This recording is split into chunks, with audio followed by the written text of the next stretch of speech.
Retrouvez les interviews santé de Rebecca. Bonjour à toutes et à tous et bienvenue dans les interviews santé de Rebecca sur Radio JM. J'espère que vous allez bien. Aujourd'hui, nous allons parler d'un sujet de santé mentale encore trop souvent ignoré, minimisé, voire méconnu, le burn-out. Cet épuisement profond à la fois physique, émotionnel et psychique touche de plus en plus de personnes. Alors comment le reconnaître, en comprendre les causes et surtout comment le prendre en charge?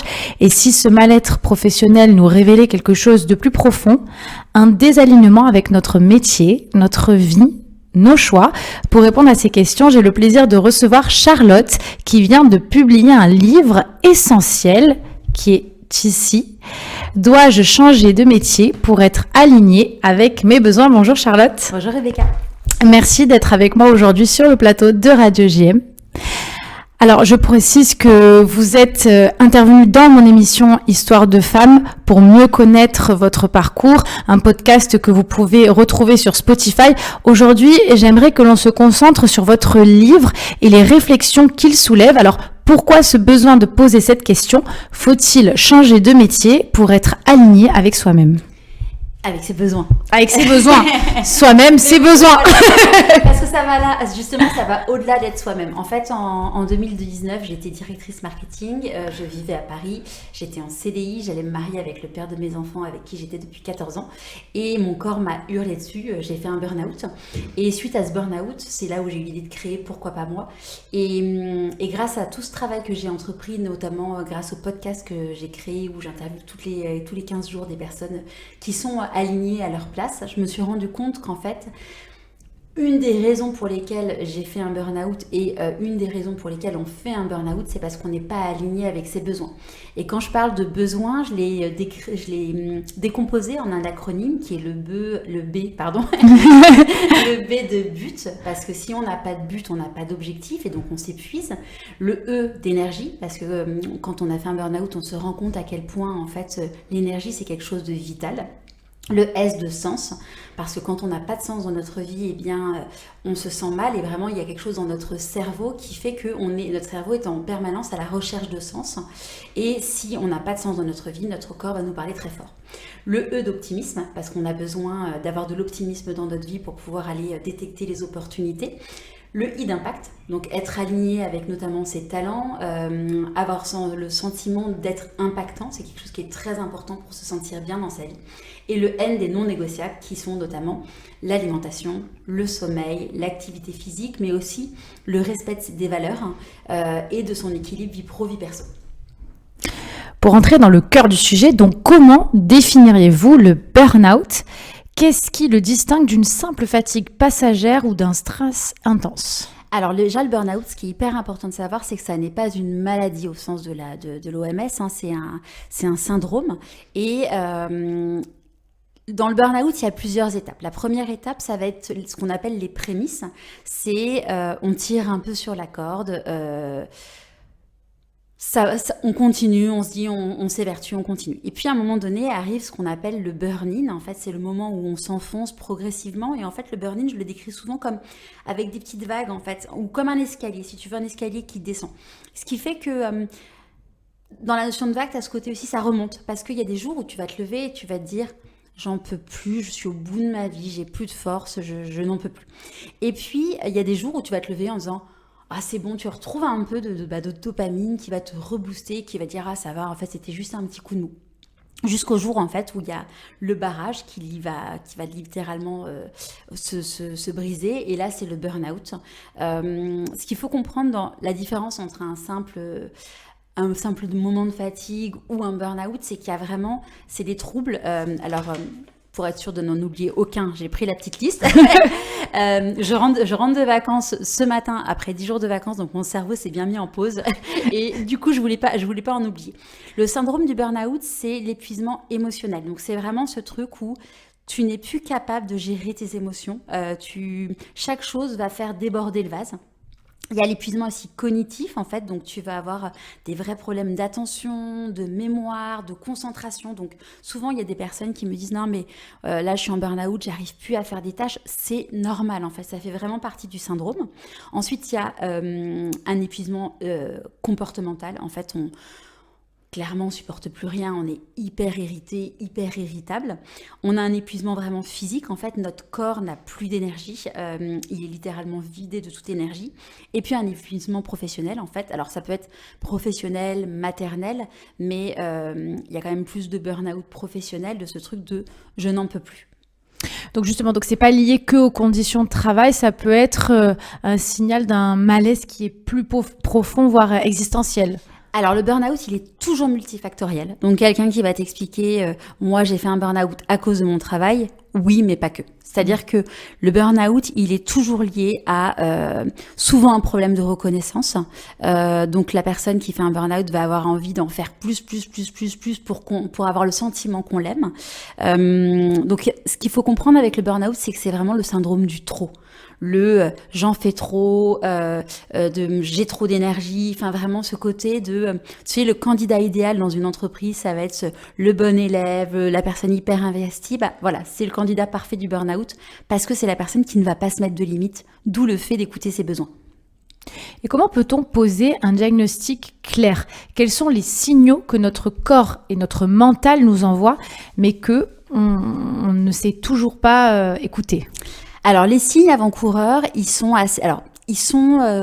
à la fois très différents en fonction des personnes. Tu vois, typiquement, j'ai interviewé dans le podcast Pourquoi pas moi Adeline Blondiot, qui était la grande actrice de Sous le soleil pour ma génération, et qui est devenue sophrologue. Et en fait, elle a fait un burn-out, et elle raconte que un des symptômes du burn-out, c'est qu'elle bégaye. Donc, j'ai rencontré aussi Daniel Blouin, qui lui souffrait d'asthme. Il n'a jamais fait d'asthme de sa vie, et il avait des problèmes respiratoires liés au burn-out. Déjà, ce qu'il faut comprendre, c'est que le burn-out, c'est la résultance d'un stress chronique. Donc, en fait, on va avoir tous les symptômes du stress chronique. Donc, ça va être typiquement des problèmes digestifs, ça va être le fait qu'on soit tout le temps hyper tendu. Donc, du coup, tout ça, ça crée en fait des problèmes musculaires, ça peut être d'avoir des problèmes dans les cervicales. Donc, déjà, c'est de dire aux personnes, ça n'est pas normal que ton corps te parle. Si tu parles, si tu as mal quelque part, c'est que quelque part, ton corps veut te dire quelque chose et donc il faut l'écouter. Donc c'est déjà dans son corps, on ressent des choses physiquement. On a aussi un changement de comportement. On va être... Par exemple, voilà, les gens qui font un burn-out, en général, c'est des personnes qui sont très ouvertes, mais du coup, on va commencer à s'isoler. On va aussi, du coup, avoir une fatigue persistante, ce qui fait que tu vas dormir. Alors, il y en a qui vont mal dormir, mais pour ceux qui dorment bien, tu te réveilles tous les matins, tu es épuisé. Tous les soirs, tu as l'impression, moi je disais vraiment que j'avais l'impression qu'on m'avait mis dans une essoreuse, tu veux, qu'il n'y avait plus de jus. Donc dans les autres signes, il y a aussi l'irritabilité, le cynisme, et puis comme je disais tout à l'heure, les personnes qui font un burn-out, c'est les super soldats, c'est ceux qui sont hyper engagés, et en fait ils commencent justement à ne plus avoir d'énergie, ils commencent à ne plus avoir de sens et donc ne plus croire aux choses, à être complètement désinvolte, à être désengagé de façon progressive. Et comme on disait aussi, donc baisse de la concentration, de la mémoire. Et ce qui est très difficile, c'est que c'est des personnes, quand on fait un burn-out, c'est qu'on est une personne qui est très engagée et qu'on se retrouve avec l'inverse de qui on est. Et donc, c'est hyper déstabilisant. Et du coup, c'est le médecin qui pose le diagnostic ? Oui, alors malheureusement, j'aimerais te dire que un grand oui. Le problème aujourd'hui, c'est que le burn-out est très mal connu, même des professionnels de santé. Donc moi, c'est un médecin qui m'a posé le diagnostic, mais j'ai dû aller le voir plusieurs fois. Donc ça peut être un psychologue, ça peut être un psychiatre, ça peut être un médecin. Après, j'offre sur mon site, donc sur pourquoipasmoi.co, un test qui te permet de pouvoir savoir si tu es en burn-out. Parce que tu vois, je me rappelle, j'étais allée voir un généraliste pour avoir un document pour ma prévoyance et il m'a dit non, je mets pas burn-out, ça n'existe pas. Alors, quand le burn-out est reconnu, ouais. Quelle prise en charge est possible ou est recommandée ? Par quoi est-ce qu'il faut commencer ? Alors, la première étape, c'est d'aller voir soit son médecin généraliste, aller voir son médecin généraliste, qui potentiellement prescrira d'aller voir un psychiatre, parce que le psychiatre, par rapport à un psychologue, a la capacité de prescrire un arrêt maladie. La première chose, c'est de se faire arrêter. Alors, moi, quand on m'a dit « je vous arrête », j'ai dit « ouh là là, moi, je fais pas partie des gens qui prennent un arrêt maladie ». J'avais l'impression qu'on me disait que j'allais prendre un congé maladie. Je me disais « mais moi, je fais pas partie de ces gens-là ». Justement, c'est les personnes qui qui font des burn-out qui se disent ce genre de choses. Donc la première chose qui est indispensable, c'est de se reposer. Et en fait, il existe 7 types de repos, notamment le repos sensoriel, le repos des sens, le repos émotionnel, le repos physique. Donc c'est vraiment apprendre à se reposer et tout couper. En fait, vraiment, c'est de se dire, là, ma santé, mon équilibre, ma vie, et même, tu vois, j'ai interviewé le docteur Marine Cré, qui est un médecin. Elle disait, il y a des personnes qui se suicident à cause du burn-out. Donc vraiment, première étape, c'est de se faire arrêter. Je sais que c'est difficile. Je sais que vous vous dites, non, mais moi, ça peut pas m'arriver à moi. Je me disais pareil, ça m'est arrivé. Donc vraiment, c'est pour avoir interviewé énormément de spécialistes de santé, pour m'être formée à énormément de sujets autour du burn-out. Étape numéro 1, c'est s'arrêter, donc aller voir son médecin généraliste. Votre livre propose une réflexion très personnelle, mais aussi universelle. Comment peut-il aider concrètement celles et ceux qui traversent un burn-out ou qui ont un doute professionnel? Je remontre le livre. Bon, à la radio, on peut pas le voir, mais sur YouTube, oui. La première question, en fait, que j'invite les personnes à se poser, c'est d'ailleurs pour ça que le titre du livre, c'est « Dois-je changer de métier pour être aligné avec mes besoins ?» C'est déjà, je ne pense pas qu'on a tous besoin de changer de métier. On n'est pas tous faits pour se reconvertir, on n'a pas tous besoin de se reconvertir, et c'est pas forcément le bon moment. Donc l'idée, c'est vraiment de permettre aux personnes de se poser toutes les bonnes questions via vraiment un cheminement, un travail introspectif, des exemples issus de ma propre vie, mais aussi des invités du podcast. Et l'idée, c'est vraiment de se dire, j'arrête de subir ma vie, je choisis. C'est vraiment, l'idée, c'est de remettre le pouvoir, entre guillemets, dans les mains des personnes pour justement se poser toutes les questions et à la fin de se dire, on peut pas le voir là, mais à la fin, il y a vraiment un itinéraire avec, c'est quoi la conclusion du livre? Option 1, je veux changer de métier. Option 2, je ne veux pas changer de métier et je veux rajouter telle chose dans ma vie. Et pour pouvoir rebondir d'un burn-out, pour pouvoir éviter un burn-out, on a besoin d'être aligné avec ses besoins, les fameux BES, OIN que j'ai partagé tout à l'heure. C'est vraiment quelque chose qui est indispensable et pour moi, c'est avec ce livre, il y a à la fois de la prévention et à la fois de l'accompagnement pour les personnes qui ont besoin justement d'y voir plus clair et pour ceux qui ont besoin encore plus d'accompagnement parce que parfois le livre ne suffit pas, surtout pour les personnes qui ont fait un burn-out. J'ai créé une version spéciale de mon bilan de compétences qui s'appelle le bilan de compétences et de besoins. Justement, toujours cette notion de besoin, spécial burn-out pour permettre aux personnes de comprendre qu'est-ce que c'est que le burn-out. Parce qu'en fait, moi, il n'y a personne qui m'avait vraiment expliqué ce que c'était. Comprendre les étapes et justement pour comprendre pourquoi tu l'as fait. Parce que si tu ne comprends pas pourquoi tu as fait un burn-out, tu peux pas éviter d'en refaire un en fait. Et il y a une chose que j'ai découverte il n'y a pas très longtemps qui s'appelle la salutogénèse. L'idée, c'est de dire qu'aujourd'hui, on est dans une économie de la pathogenèse, donc on traite la maladie. Et l'idée, c'est d'aller se dire comment on fait pour avoir de la bonne santé. Et justement, un des points pour avoir de la bonne santé, c'est de comprendre ce qui nous arrive, c'est de se sentir capable de l'affronter et c'est de trouver du sens dans tout ça. Bravo. Ça vient pas de moi, hein, c'est quand même bravo. Et donc, est-ce qu'on peut prévenir le burn-out? Oui, un grand oui.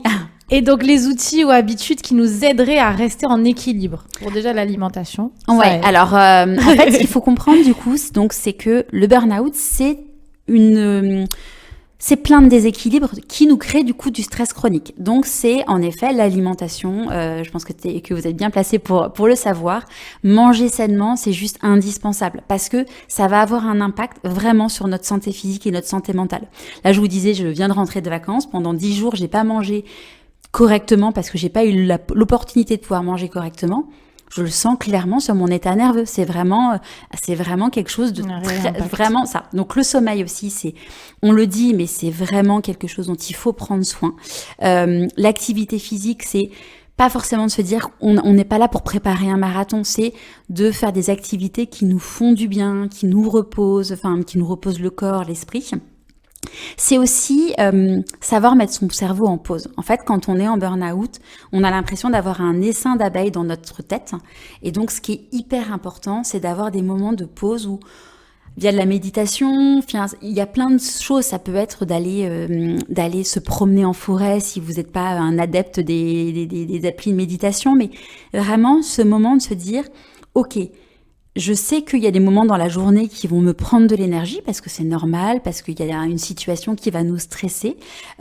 Comment je fais pour recharger mes batteries après? Moi, avant, en fait, j'étais à 100 à l'heure tout le temps, mais jamais je prenais le temps de me reposer. Et vraiment de me dire, aujourd'hui, tu vois, dans mon agenda, il y a écrit natation toutes les semaines, en fait. Et c'est un non négociable. Et s'il y a un événement qui fait que je suis obligée de le décaler, je le redécale dans la semaine, mais je sais que tous les 15 jours, il y a le podcast, toutes les semaines, il y a la newsletter, et toutes les semaines, je vais nager. C'est quelque chose qui est indispensable pour mon équilibre vie pro et vie perso.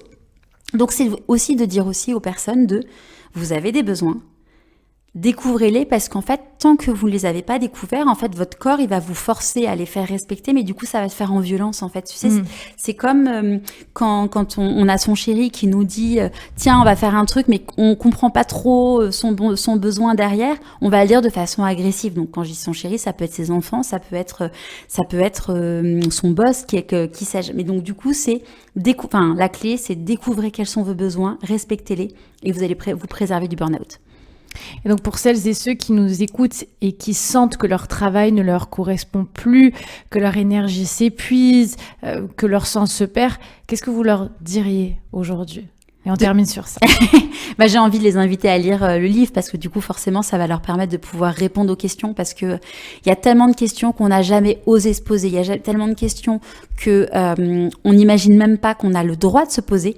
Et donc oui, posez-vous ces questions et dites-vous surtout que vous avez le droit d'écouter vos besoins et qu'en fait, c'est la différence.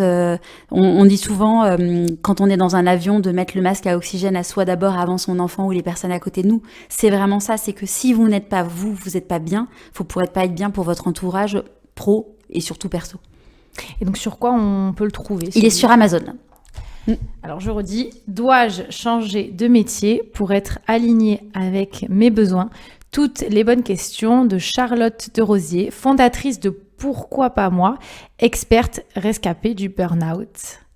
Merci beaucoup Charlotte. Merci Rebecca. Merci à toutes et à tous, auditrices et auditeurs. Vous pouvez retrouver cette interview sur le site radiojm.fr, notre page Facebook et Instagram ou sur l'application Radio JM. Et bien sûr, si vous avez des commentaires ou des questions, vous pouvez écrire sur notre page Facebook ou en privé sur mon mail rebecca@radiojm.fr. Merci.